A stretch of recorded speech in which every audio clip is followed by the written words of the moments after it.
الباب 62.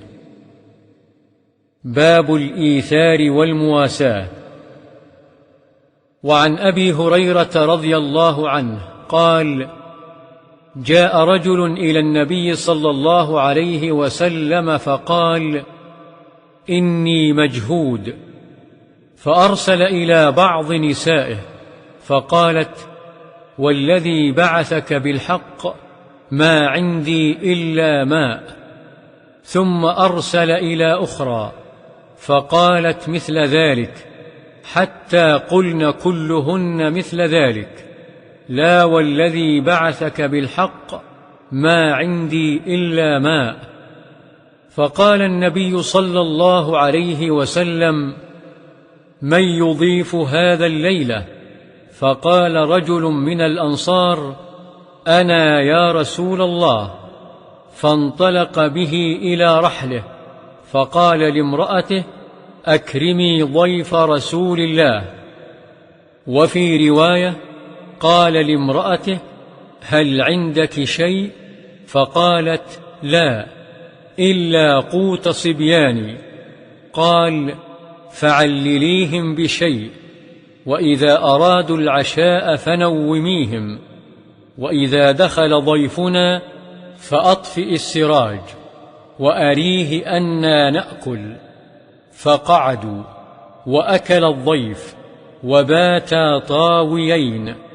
فلما أصبح غدا على النبي صلى الله عليه وسلم فقال: لقد عجب الله من صنيعكما بضيفكما الليلة. متفق عليه. وعنه رضي الله عنه قال: قال رسول الله صلى الله عليه وسلم: طعام الاثنين كافي الثلاثة، وطعام الثلاثة كافي الأربعة. متفق عليه.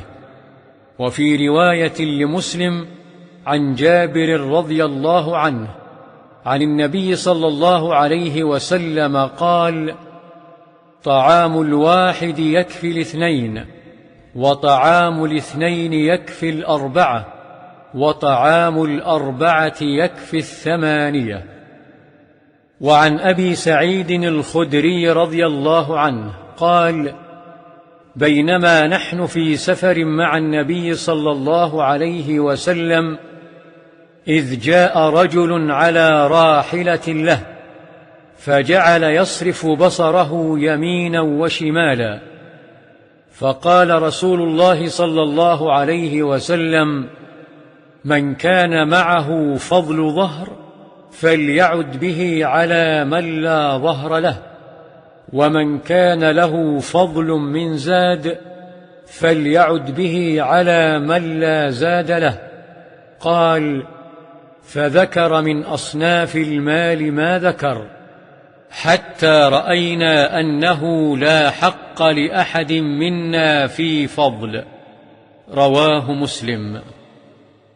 وعن سهل بن سعد رضي الله عنه أن امرأة جاءت إلى رسول الله صلى الله عليه وسلم ببردة منسوجة، فقالت: نسجتها بيدي لأكسوكها.